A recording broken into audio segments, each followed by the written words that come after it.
Good night, fellow punchers. The clock on the wall says 10 minutes past 10 on Wednesday night. Back with 2 tomorrow. 2 over the jumps. 2 that was in the tracker. That was all. There was 1 in England, but it's way outside. I don't know when I put that in. I had no note with it. Not much luck today. Overanalyzed.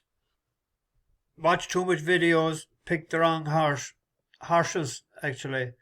Parlando scared the shit out of me going up the stretch because he was my first selection. We backed him before, and I said I went against the bus horse and put in a horse that didn't try 1 yard, Tishan Rock.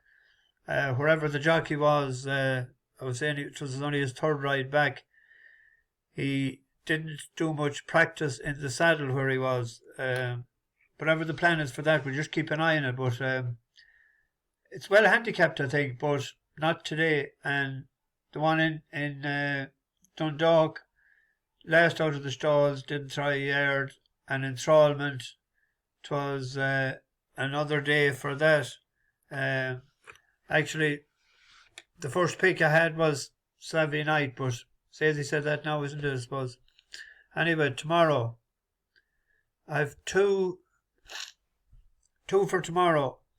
The long-time viewers will know how many times I've mentioned that horse, Fox Labelle.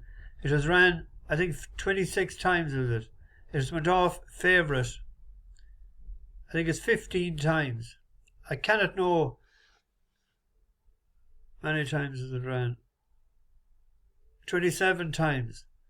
So even the last day, it went off favourite and came nowhere. I'm out to beat that every time. There'll be money to be made just laying that horse alone. Of course, the minute I say that now, it could go out and win tomorrow. But there was a horse that I thought ran very well the last day, the Big Fella. He was second to a horse that we won on, Hascourt Clermont. And that was a 0 to 109, and this is a 0 to 102. It was 2 6.5 heavy ground in Galway. He jumped fairly well, good enough, and bar one in the dip, but a couple of them made mistakes at that, at the second last. And he had been 4th over fences in April to Positive Thinker. Ran well to the line, that the step up in distance shouldn't be a problem.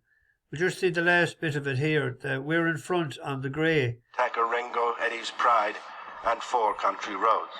5 furlongs to go, 2 fences left to jump. The lead has changed hands as Oscar Claremont and Keith Donoghue go on. From Indian Admiral, the Big Fella, Takarengo is making steady ground in the blue and white. After the top weight tease components, yes, and My Friend the Wind. Captain Jimmy is getting reminders and dropping bag, followed by Eddie's Pride and 4 country roads, coming down to the second last. The picture is changing up front. Oscar Claremont the Grey, joined by Takarengo, both made slight mistakes. Then the Big Fella and Tease components, yes. Oscar Claremont at the last, a couple of lengths in front. From Takarengo on the inside, in with a chance is the Big Fella. These 3 covered by 2.5 lengths, moving on from Tease components, yes. And then My Friend the Wind, who's followed round the home turn by Captain Jimmy, and then Indian Admiral, who's tied up into the straight to the final furlong and a half. And the Glenman Corporation handicap chase, Oscar Claremont with the edge from Takarengo and the Big Fella, who are both trying to challenge on either side. My Friend the Wind is keeping at it in 4th ahead of Tease components, yes, but it's Oscar Claremont in front from the Big Fella. Takarengo, My Friend the Wind is next inside the final 100 yards, and it's Oscar Claremont from the Big Fella the far side. Oscar Claremont will just make it from the Big Fella. Takarengo turn. He ran on well to the line there. First time cheek pieces as well.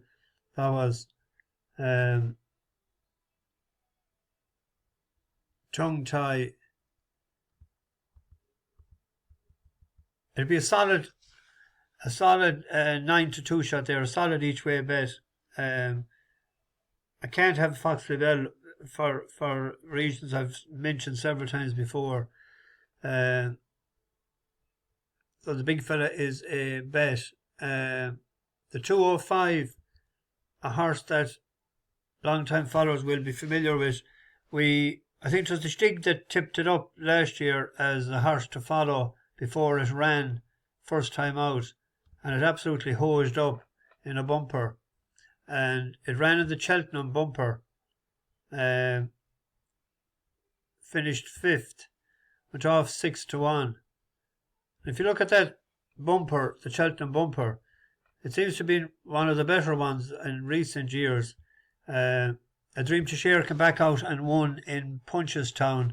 Captain Teague has won over hurdles and is favourite to on Friday in Cheltenham. Lecky Watson has stepped up to 3 mile and won. That was an 80-1 shot there. Loch Lane is out tomorrow as well. It's stepping up to 2.5 mile. Best luck to Tom Gilligan. He's a Roscommon man. He was the instigator of us going to Willie Mullins' yard last year. And if you look down along there, in Canto Bruno, hosed up, Queen's Gamble won the other day. They were outsiders, like they finished 11th and 12th. And Facile Mode won since as well. So there's a lot of winners has come out of that. Unlike other years where there wasn't as many winners. Now, that Ascending that's favourite tomorrow, it has a rating of 133. But the first time, it was rated 70 or 80 something on the flat, which was with Clive Cox. It ran in a maiden hurl that Takao won. But I don't think that was a strong maiden hurl at all in Leopardstown after Christmas. It was beaten 18 lengths and 12 lengths. It has a rating of 133, but if this yoke, I can't call it a yoke, if this horse, It's For Me, it's a 20-1 shot, I think, for the for the Supreme Novice. It'd have to run really well. It's interesting, it wasn't it's no big entries, but that Caldwell Potter, that's a full brother to Mighty Potter. That's entered actually in the Royal Bond. So that must be going fairly well at home, or I don't know how many Gordon has put in to that. It doesn't show there, but it did on another site I was looking at. Actually, to finish exactly third, Caldwell Potter 7-2, if someone wanted to do that bet.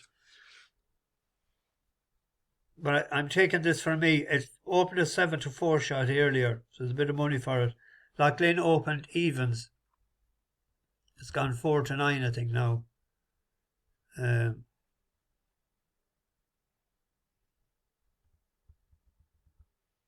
Still 8-15 with 365.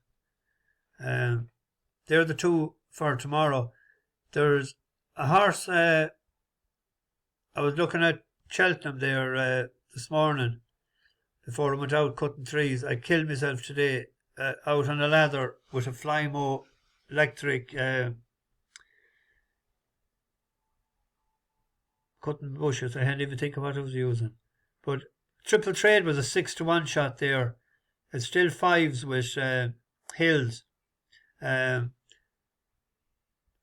This is slightly down in class if you consider that the Red Rum Chase winner won this. Dancing on My Own.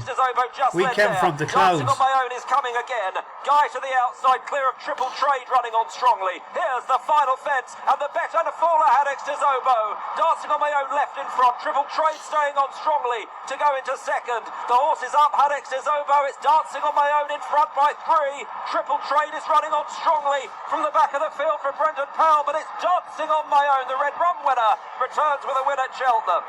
Dancing on The Skeltons have the favourite in Calico, but I did say the last time it won twice for us months ago, but they were both over 2.5 miles, and I said the last time that I'd have preferred at least 2-2 or 2-4. It did jump well. You'd imagine Brendan Powell maybe might be able to keep it a bit closer and finish strongly, but the reason I was saying it put up today when it was a 6-1 and was to back it each way when we knew that was definitely running. money has come in for it now. It's 9-2. With 365 there, there's 4 places. And Hills 4 places, 5-1. That looks like a bet.